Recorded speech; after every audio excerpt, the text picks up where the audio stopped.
podcast, when you're participating in a podcast, you're following a golden thread, right? You're following where your interest takes you and your curiosity takes you. And that's not something you can pre-plan, right? It's something that happens in the moment. So imagine that you're focused on your goal of having the most interesting conversation possible and communicating what's derived to the broadest number of people. So that's the overarching goal. Okay, now you focus on the moment and a spirit arises within you. That's a good way of thinking about it. That's the logos. A spirit arises within you that leads you on a pathway that's an investigation into the truth. That's part of that calling. The psychedelic chemicals, they heighten that. They heighten the manifestation of the underlying mystery. That's another way of thinking about it. They do that neurochemically. And so, now what's the association between that and religious revelation in the Bible? We don't know. We don't know. Have you read any of Marco Allegro stuff? No. John Marco Allegro wrote a book called The Sacred Mushroom and the Cross. Oh, yes. Yeah. I read that back. Oh, my God. 1974. Well, so you probably read it before it was bought up by the Catholic Church. Oh, I didn't even know about that. Yeah, it was bought up by you used to have to get old copies of it if you wanted to buy it, and then it was recently republished. Yeah, I read that a long time ago. I had no idea what to make when I read it. I thought, I have no idea what to do with this. It's a problem because to really understand what he's saying, you'd have to have a deep understanding of those ancient languages. Yeah, right. Yeah, it's a very difficult book to evaluate. Because there's very few people that are even qualified to, many people have disputed some of his, he has one claim that the word Christ can be traced etymologically, how do you say it? Etymologically, yeah. To an ancient Sumerian word that means a mushroom covered in God's semen. Mm-hmm. And so it was his assertion that the idea was that they thought when it rained, that rain was the giver of life, and it was literally God's semen that made things grow, and that these mushrooms, because they would show up so quickly. Mm-hmm. You know, if it rains, if you go to bed, you could look out at just your lawn, and it's complete grass, not a mushroom inside. And you can go to bed, and then wake up in the morning, there'll be big mushrooms there. It's really weird. Mm-hmm. And that these things, when they would eat these psilocybin mushrooms that would appear out of nowhere, they genuinely were referring to them as God, that this was like a gift from God, and that was tracing back to the origin of the word Christ. But it's very tortured, to really understand and to be able to dispute it, you'd have to have a deep understanding of Aramaic. You'd have to have a deep understanding of Aramaic. You'd have to have a deep understanding of the original doctrines, what is the actual translation, what does it mean? You'd have to understand the ancient Hebrew version of it. How does it differ? All the webs of association. Oh God, it's so crazy. When we read it in English, I mean, what was the original version? The original version, all the ancient letters in ancient Hebrew also doubled as numbers, right? So words had numerical value. Like the word God and the word love apparently have the same numerical value. That is a bizarre concept for us to try to wrap our heads around. A language which that words also have numbers in them, that your letters also mean numbers, and that there's value, certain numerical value to certain words. And that you would use them in the context of these conversations, you would understand where I don't understand. I don't have that. I have English. It's like we have math, we have language. They're separate. And you're missing something in what they're trying to say. So what John Marco Allegro is doing, he's taking the oldest version of these stories on record, right? He's taking the Dead Sea Scrolls. He's taking stuff that's literally written on animal skins, and one of the ways that they deciphered it to try to put it all together, they had to take the DNA samples of these parchments to try to figure out which ones are from which cows, if they're from different cows. And that's part of the way they figured out how to put all the stuff together. This guy studies this for 14 years. And he was the only ordained minister that was a part of this deciphering committee. I think there was 14 people. I don't remember how many people. It might have been 20. But he was the only one of them that was agnostic. So he had become when he had started studying theology, he kind of lost his faith apparently. You know, he started realizing there's so many versions of these stories, they're coming from different places. He became sort of like, hey, I think I'm agnostic. I'm just gonna like step back and have this approach of not knowing, not having a doctrine, not having an ideology that I'm attaching myself to. And so then when he goes through all of this is a straight-laced scientist, by the way. This is not like some guy looking for psychedelics to be a part of everything. Yes, it's a very serious book. Right. And there's a lot of those people that are doing that. They're looking for psychedelics to be a part of everything, sort of to validate or justify their own use of these things. He wasn't doing that at all. You know, and he wasn't like Wasson, where a guy who went down and experienced the psychedelic experiences in Mexico and then came back and described them for mainstream literature. This guy was doing it like a scholar. And his whole purpose was just to decipher the Dead Sea Scrolls. But it was so compelling to him when it was over, he like had to break ranks, and he had to write this book. And then they took that book out of circulation, I believe. Find out what happened with the Sacred Mushroom and the Cross, how it was, because he published another book shortly afterwards that was the Dead Sea Scrolls and the Christian Myth. And I think it felt to me when I read that one, it's almost like he has to write a book because they took the other one away, because it's kind of like saying most of the same stuff. But he believed that it was that what they were writing about, a lot of it was fertility rituals and psychedelic experiences, and that they were hiding a lot of these stories, like they were hiding the knowledge underneath these stories to try to, in parables and all these different ways, to try to obscure it from the Romans and obscure it from the people that conquered them, so they wouldn't know they would know the secrets of this thing, this ritual in which they would experience God. So why is it that psychedelic use has played the role that it's played in your interests and your pursuit of knowledge? What do you think it's done for you that's been valuable? I think we're in a weird place in society where the term drug is a blanket, and it covers things that have vastly different effects.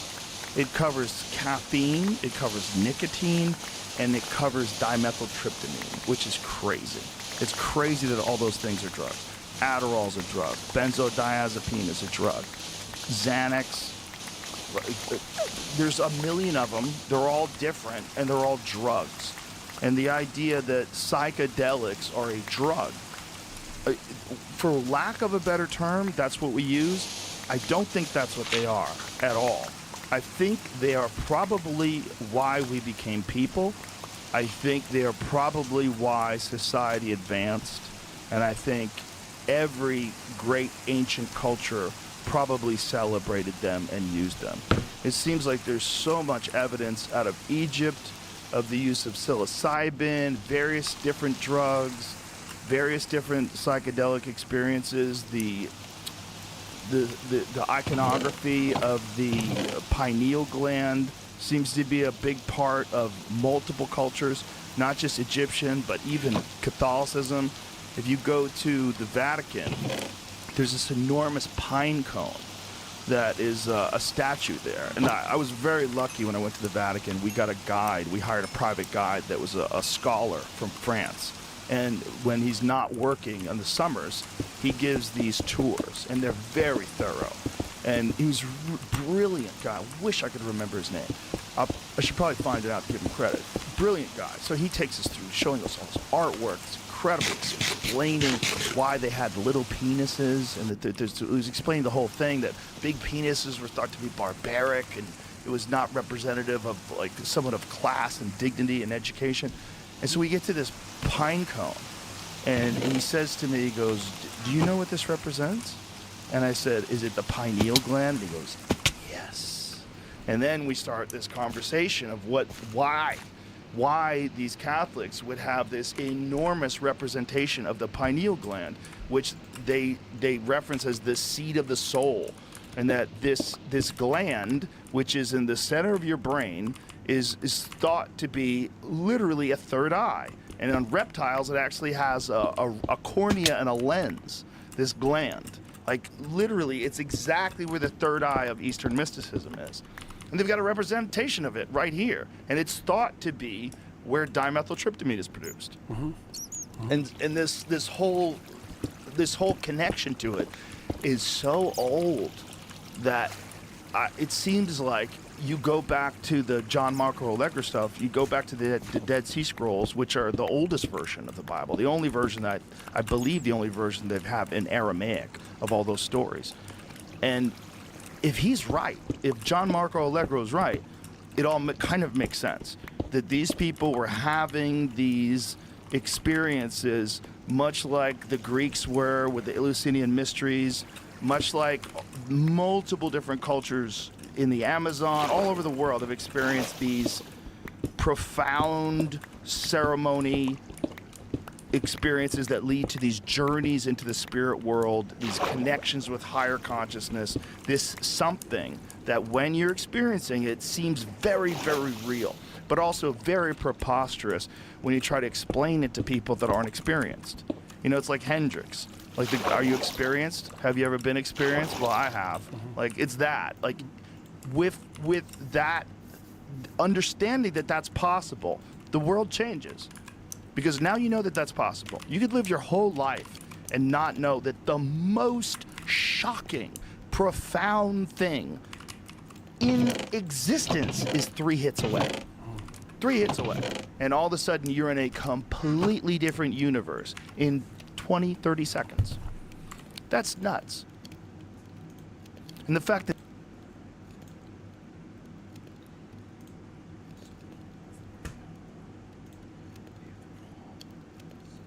hits away.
that is dismissed, that people look at it as like, oh, you're just escaping reality, and you're like, it might be the source of civilization itself.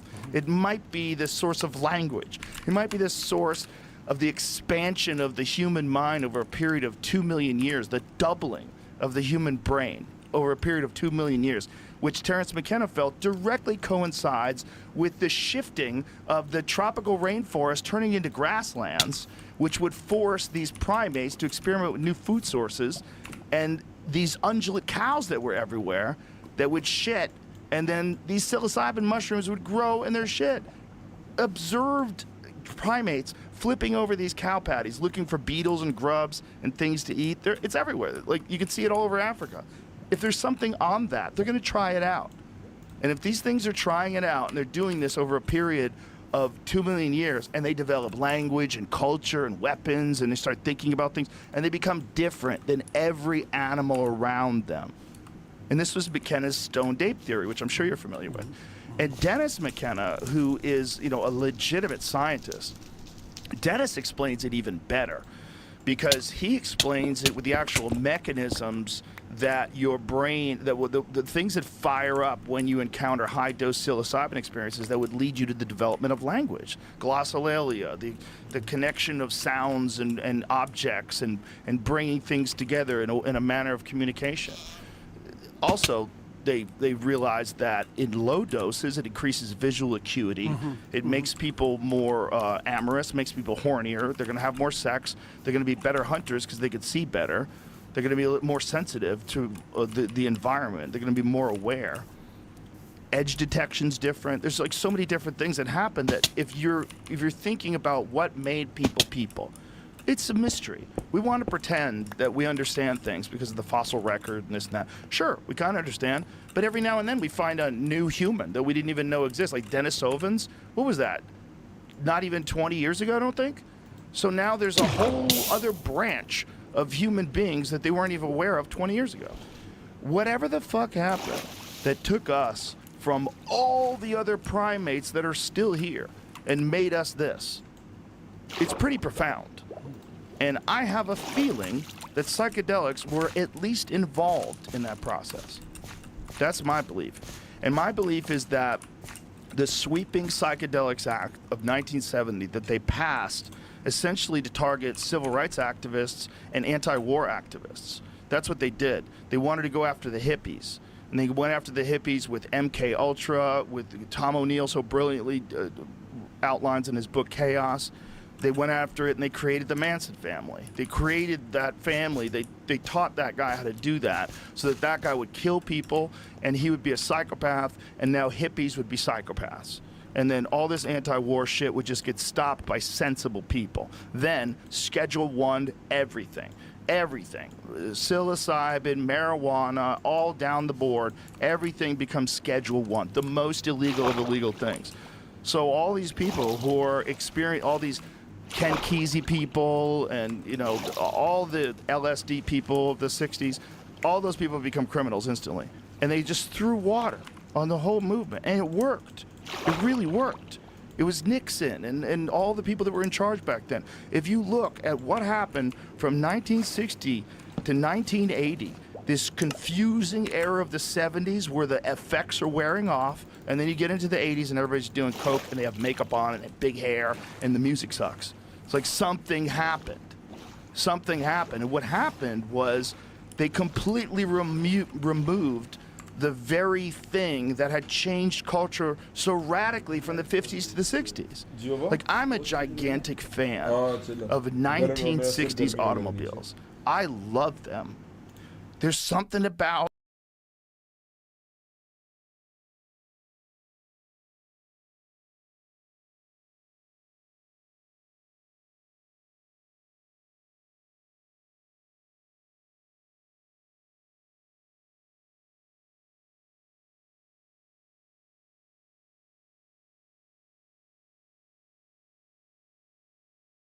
a 1990 car ain't worth shit. Nobody wants your fucking 1990 car. Night water on the whole movement, and it worked.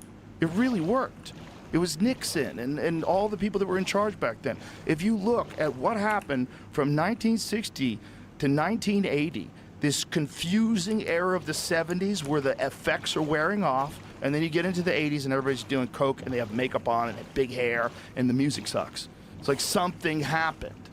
Something happened. And what happened was they completely removed the very thing that had changed culture so radically from the 50s to the 60s. Like, I'm a gigantic fan of 1960s automobiles. I love them. There's something about the shapes of them, the way they sound. I mean, part of it is that I grew up in the 80s, and those were the cars we all wanted when we were kids. You know, if a guy drove by in a 1969 Camaro, we would all be like, whoa, look at it. Look at that thing. But there's something about those shapes. There's something about the designs of those cars that resonates so strongly today. A 1990 car ain't worth shit. Nobody wants your fucking 1990 car. 1990 Camaro, get the fuck out of here with that thing. But if you have a 1968 Camaro, people will stop in a parking lot and stare at it. What is that? I think those guys were on drugs. I think all those guys were on drugs. I think the guy who created a Corvette had to be on drugs. These guys were, they felt something the same way Hendrix felt something when he was on stage playing guitar in a way nobody had ever heard before. That guy came out of nowhere, and everybody was like, what the fuck is he doing? It was so different that Eric Clapton watched him for the first time and was like, I should probably quit playing guitar. Like, what the fuck am I doing compared to this guy? Like, Jesus Christ, everybody was like humbled and confused by it. Psychedelic inspired, 100%. 100%. And there's something about throwing water on that in the 1970s that I think has done a massive disservice to our civilization, a massive disservice. Because it's equated these things with people that have poor discipline and bad social skills and ne'er-do-wells who fail in society, and that's not true. So, And all these people that I know that are billionaires, I know people that are like super rich people that run these financial institutions, and I know a lot of like brilliant venture capitalist guys and brilliant tech guys, and almost all of them are enthusiasts. Almost all of them have had these experiences, and they're all kind of quiet about it. And it's very unfortunate. It's very unfortunate because of these stupid laws that were passed 50 years ago. We've gotten ourselves in this weird crunch where we've made things illegal that could massively help people progress in life and sort things out if we could figure out how to manage them correctly, if we could run proper studies about what is the correct dose. Is there a person that has a certain sort of biological makeup that makes these drugs problematic? Should we find out maybe someone's allergic to them? There's many medications and many different compounds and many plants and natural things that people are allergic to. Let's avoid that. Let's try to figure out what works for some people, what doesn't work. Let's have legitimate counselors that could guide people through experiences, people that have experienced it themselves and can understand how to do this with intent and possibly aid your life. They have been shown to be hugely beneficial for soldiers, for our military men and women coming back from overseas experiencing horrific trauma, to help them get past that. And yet they're illegal still. And we're both middle-aged men, right? So who is telling us what we can and can't do? This is preposterous. This is other men our age that haven't had these experiences.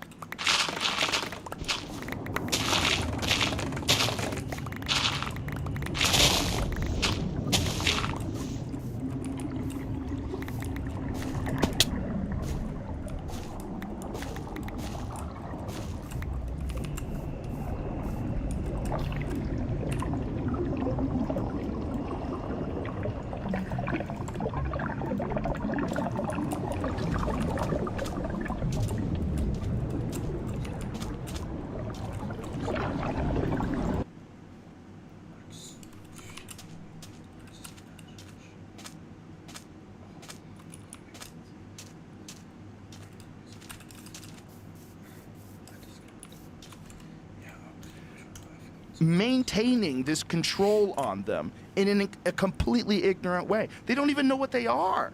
They don't know what these things are. They don't know what the experience is, and yet they want it to be kept out of the hands of kids. We've got to keep it off the streets.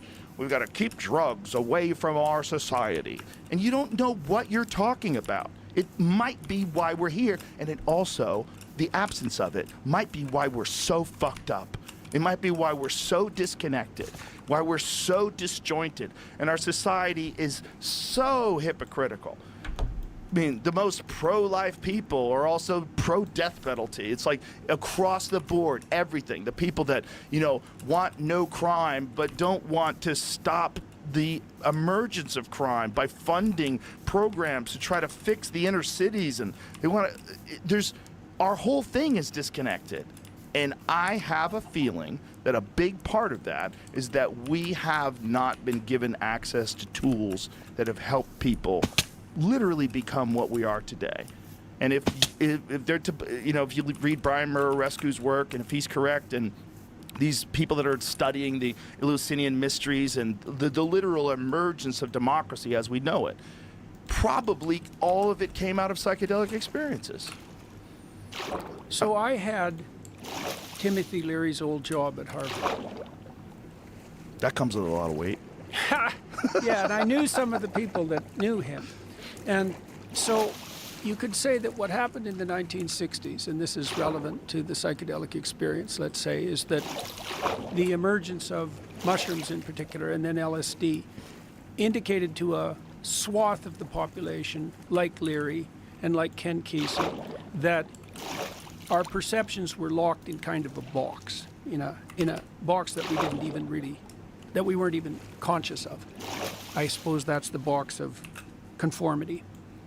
And the psychedelics released a wave of nonconformity. And Leary crystallized that with his tune in, turn on, and drop out. Now, there was a major problem with that, and that was partly what led to the kickback. So you might say that the first stage of something approximating a religious revelation is the understanding that your perceptions have been constrained by forms of conformity that were so extensive that you didn't even understand them. You didn't even know they were there. And so you're freed from that. And then maybe the first response to that is the celebration of an unlimited hedonistic freedom. But the problem with that is that freedom from constraint and hedonism is not freedom. It's just subjugation to a kind of instinctive chaos. And that emerged with the hippie culture. And Leary in particular made a huge mistake when he said tune in, turn on, and drop out.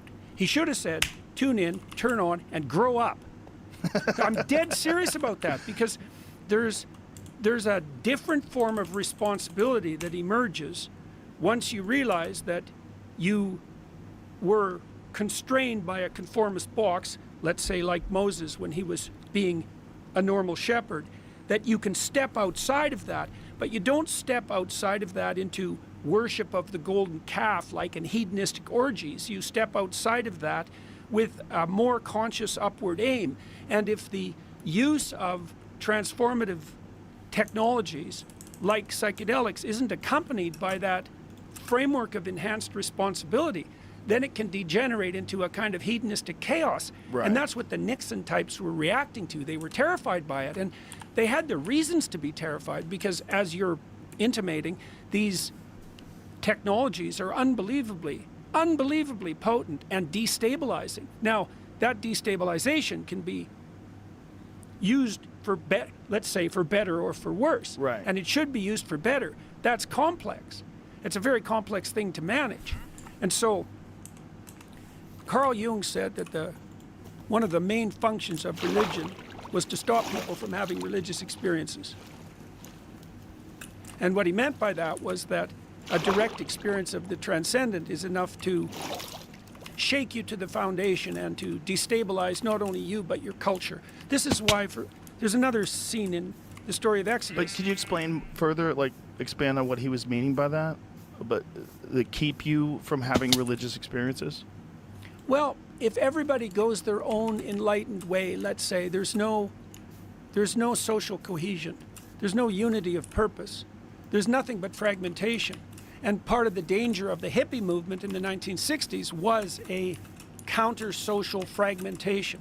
Right. Now, so you can imagine, things get so constrained that everybody's exactly the same, and that's a complete totalitarian catastrophe. But you can imagine the opposite catastrophe, which is that, well, everyone's letting it all hang out and doing their own thing, and that's equally dangerous. Right. And so there's some balance in the middle. Well, that's that balance between chaos and order that we were referring to earlier. It's also an ignorance of the structure that's involved in maintaining a society. Definitely. That you need discipline, and people need to work to maintain the society that you enjoy, to be so free and to be a hippie. Well, you can imagine that complex social order can be maintained by something like mindless obedience. Right. That's suboptimal. What you'd really want is enlightened responsibility. Right. Right. Now, right. That's a great way to put it. Right. That's a very hard thing to pull off, though, because it means that you have to leap out of the box of social constraint, and you have to take the responsibility onto yourself. Now, that's a hell of a lot better if you can manage it, but that is definitely not what Kesey or Leary, for But what you're example, were saying preaching to the masses. is like an admirable thing that people just should aspire to. Should It's be the best possible. Okay, Yeah, it's the highest goal. Let me give you another example of this, if you don't mind. I'm going to use another biblical story. While you were biblicaling, the lights are flickering behind you, almost like God is interacting with us. There's spirits in the room, Jamie. Have you Well, noticed the hopefully- light flickering? You haven't noticed it? Keep an eye on it. Hopefully, they're the right spirits. Well, I think they always are. Yeah. Well, so in the story of Abraham, Abraham is he's an old man when the story As starts. soon as you start talking about Abraham, start flickering again. It's going out. It's one of my tricks, man. I'm telling you, dude, Yeah. it's never happened before. This is wild. So Abraham is like 70 years old when the story starts, and we don't know anything about him. He's completely nondescript. He's a case of failure to launch. So he has rich parents, and he has everything he needs at hand. So he can live the life of a satiated infant. Like he's in the throes of what would you say, materialistic plenty. Okay, and the voice of God comes to him. Now, but it's characterized in a very particular manner. So God comes to Abraham as the call to adventure. And that's a very useful thing to know. So in the Moses story, God comes to Moses as that which attracts his interest and takes him off the beaten path. In the story of Abraham, God comes as the spirit of adventure. And God makes Abraham a deal. It's a very specific deal, and it's the best possible deal. This is the covenant, by the way. This is the covenant. So God tells Abraham, if you leave your zone of comfort, if you remove yourself from your father's tent, if you move away from infantile materialistic satiation and go out into the terrible world, and you do that voluntarily, you have the adventure of your life, this is what will happen. You'll be a blessing to yourself that's genuine. So instead of being racked with self-doubt and being self-conscious and taking yourself apart with guilt and shame, you'll ride the wave of adventure and you'll feel that your life is a blessing. Not only will you feel that, it will be a blessing. That's the first thing that will happen. The second thing will happen is that other people will notice and your name will become renowned, and that will be valid. You'll be a blessing to other people in that regard. Your name will be upheld. So you'll stand out among your peers, but in a justifiable manner that's a consequence of your own intrinsic merit. The third thing that'll happen is that you'll have the opportunity to establish something permanent. For Abraham, it's a dynasty, right? He's offered the possibility of being the father of nations. And the fourth thing that happens is you'll do it in a way that's of cardinal benefit to everyone. And so what happens in that story, this is so cool, it's so remarkable. It's the answer to the selfish gene, by the way, as well. So what this story does is it takes the call to adventure, which is the instinct that makes children move out into the world. It's the spirit that you encourage if you're a good father. It lines that up and it says if you follow that and let it pull you out of your zone of comfort, your life will be a blessing to you, your reputation will grow, you'll establish something permanent, and you'll do that in a way that's good for everyone. Right? So that's a hell of a good deal. And that's the story of Abraham. Okay, so why is that relevant to the psychedelic debate? Because if you're going to move into the zone of the transcendent, you have to take on the requisite responsibility, or the process of transcendence turns into something like a descent into unstructured chaos. And that's not an improvement. It's just a movement from tyranny into the desert. That's a good way of thinking about it symbolically. So what happens in the Exodus story, because it also details out how this should be structured, is that Moses has a vision of individual responsibility and social organization that's maximally responsibility based. So Moses tells the Pharaoh to let his people go, but that's not the phrase. The phrase is God tells Moses to say this. He's, let my people go so they may worship me in the desert. And so you move out of the tyranny. That's what happens, let's say, in the throes of a psychedelic experience, is that the preconceptions are shattered. Now you're somewhere unstructured. Okay, well, you can't worship what's unstructured. You have to find the proper structuring for your new freedom. The vision that's put forward in the book of Exodus is a vision of multidimensional, responsible identity. So you take on responsibility for your own life, You take on responsibility for the life of your wife or your husband. You take on responsibility for your family. You're a model for your community. You serve your state. You do what you can for your nation, and that's all united under your highest upward orientation. And that's ordered freedom. That's ordered freedom. It's not the same as the hedonistic freedom that the people like Nixon and the sort of right-wing conservatives of the 1960s were